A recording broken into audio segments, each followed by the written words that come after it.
Hello, everyone. Welcome. So, Dana and I wrote this paper together, And we agree on pretty much everything in it. which, as it turns out, makes for a really boring presentation.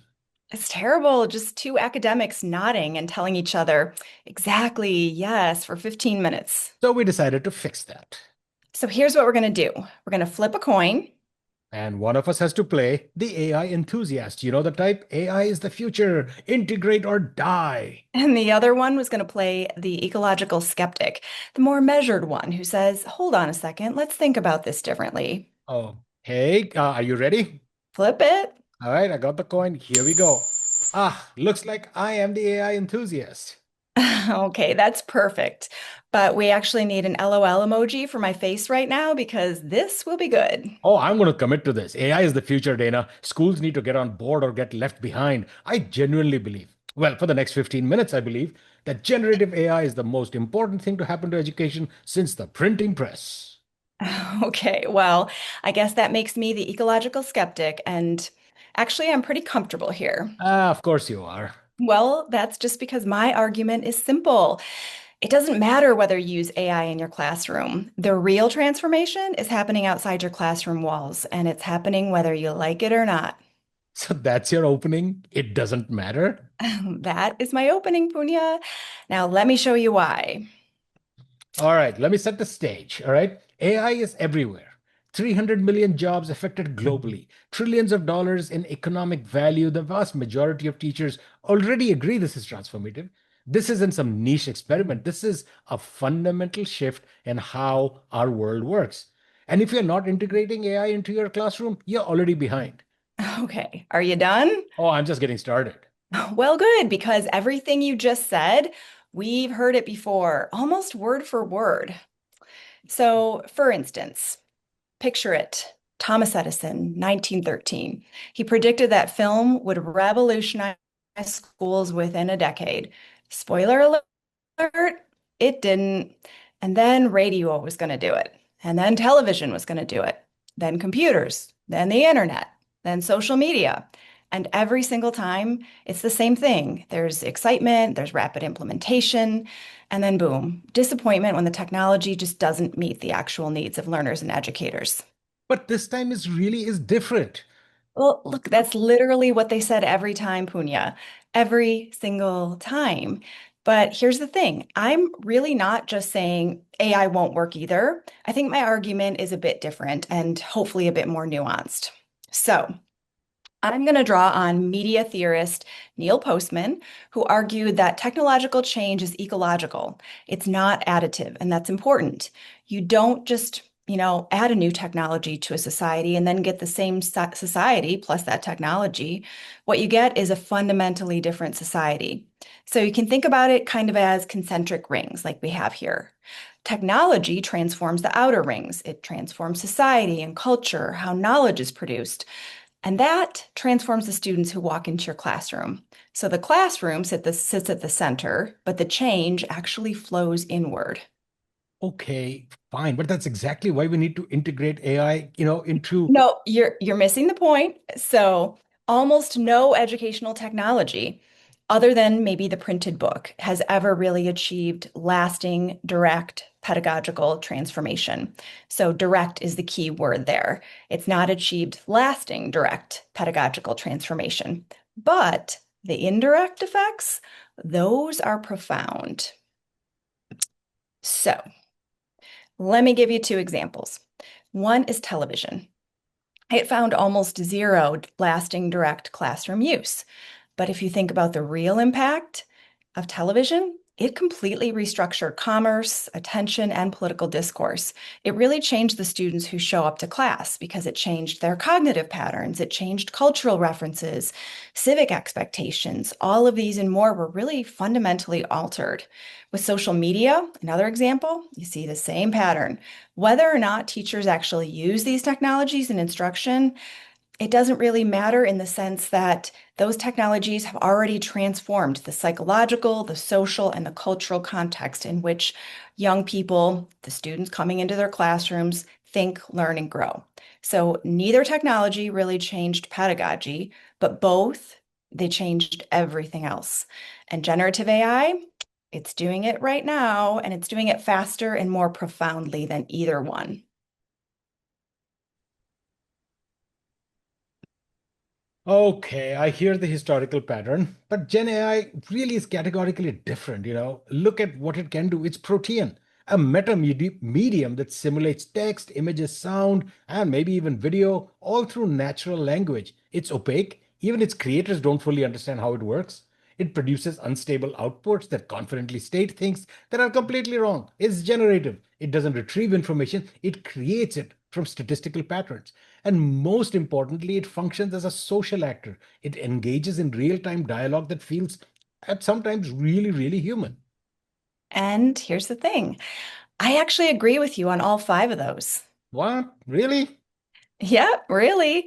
But that's exactly the problem. I think you're proving my point, not yours. So think about it. Everything you just described, protean, opaque, unstable, generative, and especially the social actor part, those aren't features that make AI a good classroom tool. Those are features that make it a cultural and epistemological force.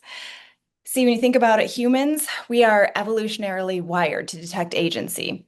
So we take cognitive shortcuts that make it easier to treat those systems as real beings rather than as machines. And here's the kicker. The designers know this. They deliberately craft chatbots to exploit our social instincts with the things like, intentional language, unconditional positive regard, endless patience. Okay, but that all of that could be useful in education, don't you think? Could be, or it could be the exact opposite, which brings us to what I think is maybe the most important part of the whole argument. But students love it. AI gives them instant, personalized, for once truly personalized feedback. Exactly. They love it, and that's the problem. AI systems are optimized to tell users, students, people, anyone using them, exactly what they want to hear. They agree with us, they affirm, they avoid friction, they reinforce our existing beliefs. Now, if you think about it and look at the other side, what does education actually require? Productive discomfort. It requires us to confront what we don't know, having your beliefs challenged, struggling through difficulty. Hmm. AI is engineered for the exact opposite of learning. Students really prefer AI feedback, and precisely because it's unfailingly positive, it's predictably positive.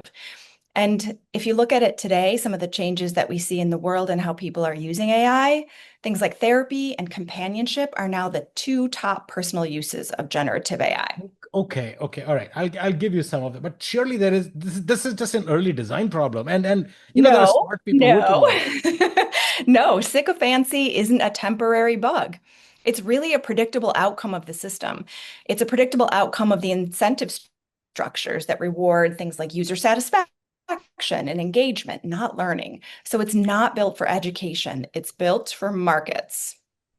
Okay, but even if AI is imperfect, like I said, it's a new technology. The future is coming. Educators have to adapt. Can't you? Yeah. No, stop. Stop, stop, stop. Listen to yourself.